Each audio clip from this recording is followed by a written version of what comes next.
Today I'd like to read to you from Numbers chapter 17, verse 8, and talk to you about not the day of the dead, but the day of life from the dead. Numbers chapter 17, verse 8, where we read, "Now it came to pass on the next day that Moses went into the tabernacle of witness, and behold, the rod of Aaron of the house of Levi had sprouted and put forth buds, and had produced blossoms and yielded ripe almonds." They challenged the authority of Moses and Aaron, and God dealt with the challengers. Numbers chapter 16 describes how firmly God dealt with those who defied the authority of Moses and Aaron.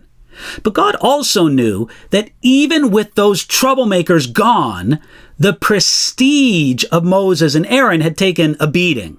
Not for their sake, but for his, God wanted to display to the whole nation that Moses and Aaron were his appointed leaders.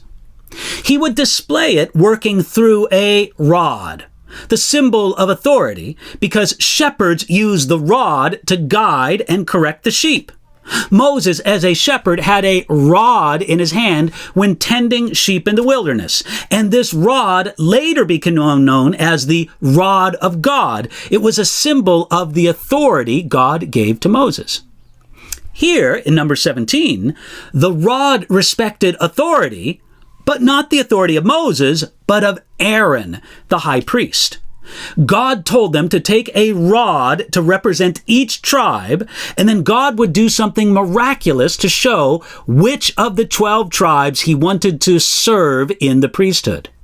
So, in gathering rods and inscribing each with the name of a tribe, and on Levi's rod inscribing Aaron's name, God would declare which tribe possessed priestly authority by choosing one of those rods.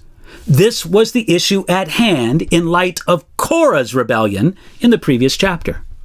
They set the rods before the Lord in the tabernacle, and when Moses checked the next day, Aaron's rod, and only Aaron's rod, had sprouted.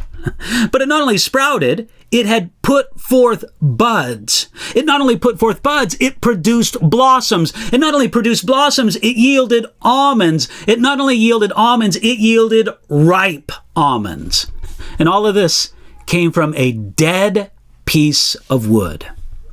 You know, this was a place where a small miracle would have been convincing. After all, God could have just made a tiny little green sprout come forth from Aaron's rod alone, and that would have, or should have been enough. But God gave, as in the words of Acts chapter 1, verse 3, many infallible proofs to demonstrate his approval of Aaron's leadership. God gives us more than enough evidence. Our problem is a lack of willingness to see what he has made clear. Now, is there anything remarkable, I should say, about a piece of wood with buds, blossoms, or fruit on it? No.